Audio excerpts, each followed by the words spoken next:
Madam chairperson, शुक्रिया। देखिए, हमने डिबेट शुरू की है प्रेसिडेंट के स्पीच पे, और प्रेसिडेंट का हमारे आईन में एक सिंबॉलिक स्टेटस होता है।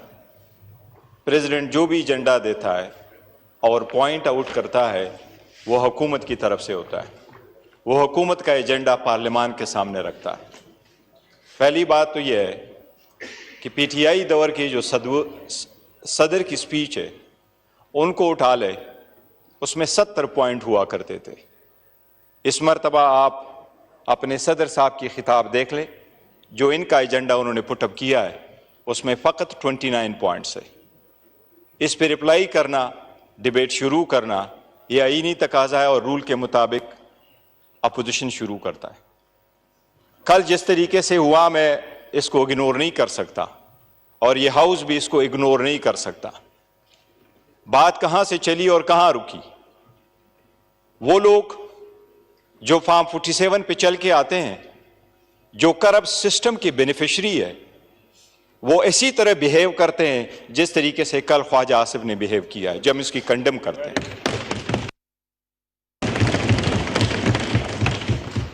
मैडम चेयरपर्सन, यह लाजिम है कि हम इनको एक चीज जरूर बताएं कि पार्लियामान जब इस वक्त है तो मैडम स्पीकर आपसे हम मुतालबा करते हैं। यह मुतालबा हमारा चेयर से है, स्पीकर से है। इंडिया हमारा अपोनेंट जरूर सही, दुश्मन सही, लेकिन उनका 17वां लोकसभा चल रहा है। इन्होंने 17वें लोकसभा में 90 मेंबरान को एक्सपेल कर दिया फ्रॉम द हाउस, सस्पेंड कर दिया।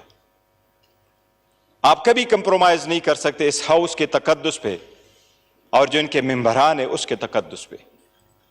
उसने कल जो कुछ चेयर को कहा, चेयर उसको माफ करे, लेकिन उसने हमारे एक मुअज़्ज़ज़ रुकन के बारे में जो अल्फाज कहे हैं, हम सिर्फ मुजम्मत नहीं करते, हम चेयर से मुतालिबा करते हैं आप उसको एक्सपेल फ्रॉम द हाउस करो for the remaining session.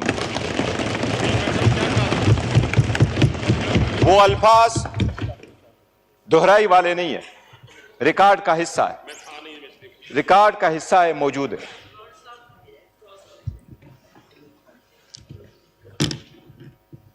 Madam chairperson, there is enough to everything.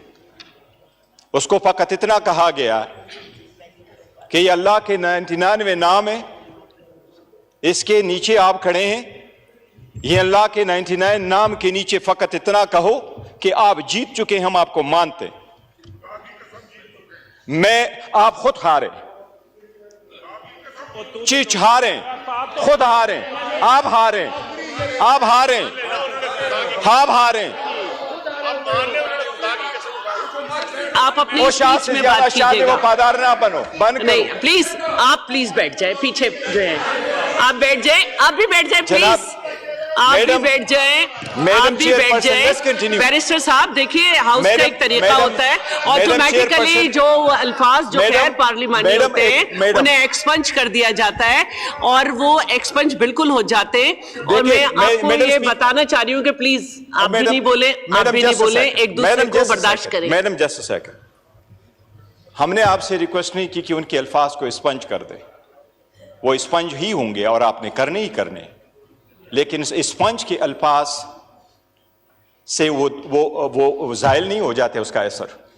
जब आप एक चेयर पे बैठे हों तो आपकी प्राइवेट लाइफ भी पब्लिक लाइफ है, और आपका एक एक लफ्ज आवाम सुनते हैं और देखते हैं, उसका एक इम्पैक्ट होता है। इसलिए सोच समझ करके हर लफ्ज इस्तेमाल करना चाहिए, और अगर आपने उनमें से एक को भी एक्सपेल कर दिया तो कोई और आकर के वो ऐसे लफ्ज नहीं इस्तेमाल करेगा। पहले दिन से हम आकर के यही चेयर को कह रहे हैं कि हम आपको सपोर्ट करना चाहते हैं, हम आपको मजबूत करना चाहते हैं, पर हम सिर्फ और जिस तरफ ये कह रहे हैं कि आप अपने पार्टी के असर से निकल के बाहर आए, ताकि आप बनो कि आप इस हाउस के कस्टोडियन है, ताकि हम आपको सपोर्ट करें। मैडम चेयरपर्सन, इनको हम क्या याद दिलाएं? उमर अयूब खान साहब के बारे में जो उन्होंने अल्फाज कहे, we are so proud of him, we are so proud of his legacy, we are so proud of his family's legacy। वो इस ईवान में 22 साल रहे, न किसी ने करप्शन का इल्जाम लगाया, न misuse and abuse of authority का लगाया, और नहीं किसी ने कोई एक इल्जाम लगाया कि इस 22 साल में उस बंदे ने एज नुमाइंदे की हैसियत से कभी एक लफ्ज ऐसा इस्तेमाल किया हो कि चेयर ने उसको स्पंज किया हो। And that is the reason we are proud of him. और इसी वजह से इमरान खान साहब ने उसको लीडर ऑफ द अपोजिशन बनाया। जनाब स्पीकर, मैं जरूर कहूंगा कि हम पाकिस्तान के लिए कोशिश कर रहे हैं। जितने स्ट्रगल पाकिस्तान तहरीक इंसाफ के इन नुमाइंदगान ने की, आपको हिस्ट्री में मिसाल नहीं मिलेगी। किस तरीके से ये चल के आए हैं। क्या ये 18 महीने की हुकूमत इनको याद नहीं है? क्या हमारे औरतें जो पकड़ी जा रही थी इनको याद नहीं है? क्या वुमेन एम्पावरमेंट की बात कर रहे हो, आज उस बहनों की बात कर रहे हो जो जेलों में पड़ी हैं? क्या बुशरा बीबी का किसी भी दूर तक तो शखाना के साथ कोई ताल्लुक है जो 15 साल की आप सजा देते हैं? आप अगर किसी के साथ आप अगर किसी केस पे उसको जाके सजा देते हैं, बाकी औरतें हमारी यहां बैठी हैं। अच्छा, ये प्लीज आप अपनी स्पीच में रिप्लाई कर दीजिएगा, फिर दोबारा हाउस मैडम खराब हो जाएगा। मैडम, उसका atmosphere. Have order in your house, always enforce your order. जी प्लीज आप अपनी स्पीच में जवाब दीजिएगा। जिसको भी दरमियान में कोई सेंटेंस आ रहा है, कोई रिमार्क्स आ रहे हैं, कुछ आ रहा है, यही होता है सर। इधर भी मैं यही कहूंगी, और खास तौर पे जो आपके मैडम चेयरपर्सन, इंडिया की मिसाल देता हूं। 1500 कवानीन में उन्होंने तब्दीली करी इस लोकसभा में। 17, हमारा 15वां 16वां चल रहा है, उनका 17 पूरा होगा, 18वां आ रहा है। 1352 दिन उन्होंने पार्लियामान चलवाया, 1352 दिन।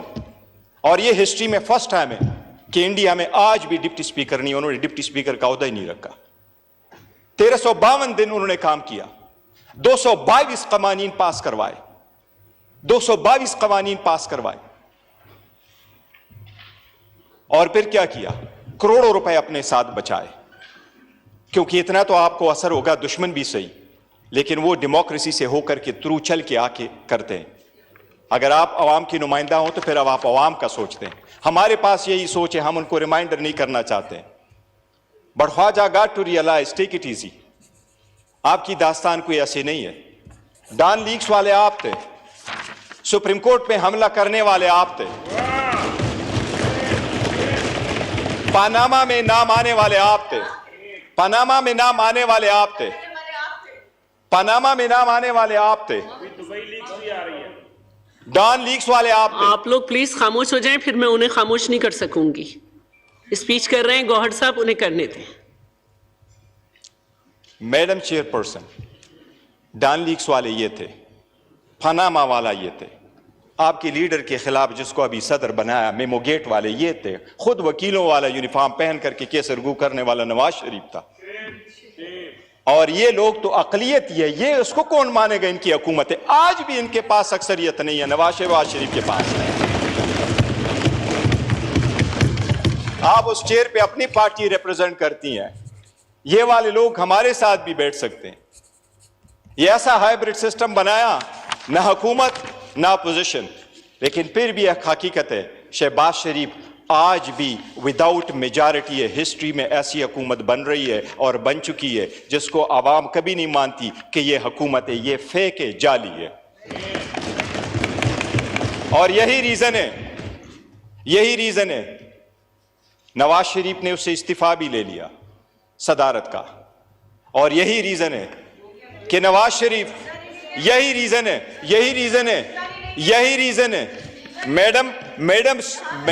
मैडम चेयरपर्सन, यही रीजन है नवाज शरीफ ने यहां खड़े होकर के इन लोगों को पीछे दे करके मुबारकबाद नहीं दी, बिकॉज ही बिलीव्स ये हारे हुए हैं। इस सब कुछ के बावजूद हम आए और हमने ये सोचा कि हमने चलना है आगे, हमने आगे बढ़ना है, इस मुल्क की खातिर बढ़ना है, अवाम के लिए बढ़ना है, जमहूरियत के लिए बढ़ना है। ये जो 3 नाम आपने इस लोगों पे लगे हुए इस असम्बली के, जमहूरियत, हाकिमियत, मसावात, इसके लिए पीटीआई आगे बढ़ रही है, वरना ये ख्वाजा आसिफ है, ये तो इकामा वाला है, कल दुबई में जाके काम करेगा। हमारे लोग क्या करेंगे? अब पाकिस्तान की आवाम की खातिर लड़े। हमने इकामे वालों को कहा, जब इकामे वालों के उनके औकात दिखाते हैं फिर ये जातियात पे आ जाते हैं। हम आपके साथ वो पॉइंट उठाना चाह रहे थे 29, आप अपना स्पीच उठा ले, 29 पॉइंट भी जिक्र करना चाह रहे थे, लेकिन अगर हम आना चाहते हैं, हम पार्टिसिपेट करना चाहते हैं, तो क्या इनको ये बताना लाजिम नहीं हमारा कि free and fair transparent election कैसे होते हैं? क्या फ्री फेयर ट्रांसपेरेंट इलेक्शन के लिए ये प्रोसेस था जो इलेक्शन कमीशन ने बनाया? आपने 175 पॉलिटिकल पार्टी में से निशान सिर्फ और सिर्फ पाकिस्तान तहरीक इंसाफ से लेना था। पाकिस्तान तहरीक इंसाफ जैसे इलेक्शन इंट्रा पार्टी कभी किसी ने दुनिया में नहीं कराए, इस मुल्क में नहीं कराए, किसी पॉलिटिकल पार्टी ने नहीं कराए। इन सब ने एक एक कमरों में बैठ करके जाके इलेक्शन करवाए। मैडम चेयरपर्सन, पाकिस्तान की खातिर हमने आगे बढ़ने की कोशिश की, क्यों मकामे वाले नहीं है, मुल्क की खातिर आगे बढ़ने की कोशिश की, ये सारा कुछ बुला की कोशिश की। इमरान अहमद खान साहब नियाज़ी जिसका नाम है, वही ये कह रहा है कि मेरे ऊपर जितनी ज्यादतियां हुई हैं मैं माफ करने को तैयार हूं। हम बरामदा ऐलान कर चुके हैं, लेकिन उसकी रीजन क्या है? इस मुल्क की खातिर आपने कितने केसेस बनवाए? आपने 203 केसेस बनवाए, केस आफ्टर केस आपने बनवाया। इस्लामाबाद का ऐसा पुलिस स्टेशन नहीं है जिसमें आपने केस रजिस्टर नहीं करवाया। इस्लामाबाद के कवानीन जो अप्लीकेबल है उसमें कोई ऐसा क्रिमिनल लॉ नहीं और सेक्शन नहीं है जिसमें पुलिस ने कभी केस रजिस्टर किया हो और खान साहब पे वो रजिस्टर ना हुआ हो। इन सब के बावजूद आपने उनसे निशान भी ले लिया, लेकिन अल्लाह के रहम करम से अवाम ने साथ नहीं छोड़ा। अवाम ने सारे निशानात पहचाने और उसके निशानात की वजह से खान साहब, अल्लाह के रहम की वजह से, खान साहब की वजह से ये 90 मेंबरान साहिबान आज आपके सामने बैठे। और एक इफेक्ट हमारे 180 हैं। काकड़ साहब सही कह रहे हैं, फैक्ट्स एंड फिगर हम दे चुके हैं। हमारे 180 मेंबरान हैं, 180 हमारे मेंबरान हैं जिसका हमने पूरा डिटेल दिया हुआ है। इसके बावजूद कि हमारे साथ ये ज्यादतियां हुई, हम पार्लियामान का हिस्सा बने। हमने रिजिग्नेशन की तरफ नहीं गए, हम धरने की तरफ नहीं गए, हम बॉयकॉट की तरफ नहीं गए। हम बार बार चेयर को कहते हैं, कल चेयर से रिक्वेस्ट करते रहे कि 1 मिनट का टाइम दे, पर्सनल एक्सप्लेनेशन के लिए टाइम दे, लेकिन चेयर ने टाइम नहीं दिया। क्या चेयर का टाइम देना नहीं बनता कि पोजीशन की इतने मेंबरान को टाइम दे? क्या पर्सनल एक्सप्लेनेशन पे भी टाइम नहीं बनता? क्या अगर पर्सनल एक्सप्लेनेशन पे बात की जाए तो वो म्यूट किया जाए और उसका स्पेस ना मिले? क्या पाकिस्तान में ये आज एक मुसल्लम उसूल नहीं है? आप उठाएं, जो रिपोर्टें अभी इंटरनेशनल आई है उनको उठाए। पाकिस्तान तहरीक इंसाफ इस वक्त 70% पॉपुलर पार्टी नहीं है इस मुल्क की। क्या इस वक्त पाकिस्तान तहरीक इंसाफ इस मुल्क के सबसे ज्यादा पॉपुलर पार्टी वोमेन में, यंगस्टर में और ऑल वॉक ऑफ लाइफ में नहीं है? क्या जो इंडिपेंडेंट रिपोर्ट्स है उन्होंने इसको एडमिट नहीं किया? उसके लीडर को आपने जेल में रखा और फिर आप कहते हैं हम कानून की बालादस्ती चाहते हैं। आप वो लीडर को जेल में रखते हुए आप कह रहे हैं कि हम इंसाफ दिलाएंगे। आपने नवाज शरीफ को जिस तरीके से ट्रीट किया, जिस तरीके से आप उठा कर के लाएं, अगर उनको ये कहें कि आपका जाना भी मुतनाज़ था और आपका आना भी मुतनाज़ है, आपका सीट भी मुतनाज़ है और आपकी पार्टी भी मुतनाज़ है।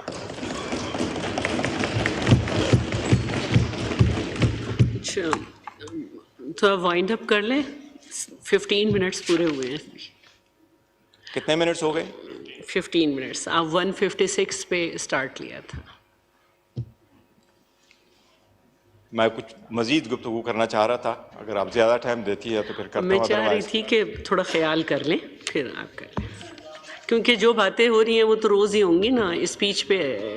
मैं ये जिक्र जरूर करूंगा जनाबी स्पीकर, मैडम चेयरपर्सन, हम चाहते हैं पाकिस्तान हो जिसमें लिबर्टी और जस्टिस फॉर ऑल हो, जिसमें रूल ऑफ लॉ हो, जिसमें जमहूरियत हो, जिसमें आज़ाद अदलिया हो, जहाँ जजेस के घरों में कैमरे न लगे, जहां जजेस के अजीज़ों को ज़द-ओ-कोब न किया जाए। अदलिया इंडिपेंडेंट होगी, मजबूत होगी, तो हमें 45 साल इंसाफ के लिए इंतज़ार नहीं करना पड़ेगा, हमें बर वक्त इंसाफ मिलेगा। यहाँ हम बैठे हुए हैं और हम आवाम का वोट अगर लेकर के यहाँ बैठे हैं तो हमने ज़ाती मुफादात से बालातर होकर करना है। इसलिए हम रेडी हैं कि कौम और अवाम की खातिर और मुल्क की खातिर हम आगे बढ़ना चाहते हैं, और हमने जो आवाज़ उठाई है वो इस मुल्क की जमहूरियत को मजबूत करने के लिए किया है। अदरवाइज़ जो सख्तियाँ हमारे साथ होनी थी वो हो चुकी हैं, और पाकिस्तान की अवाम अच्छी तरह जान चुकी है कि असल जमहूरी लोग कौन है। Thank you.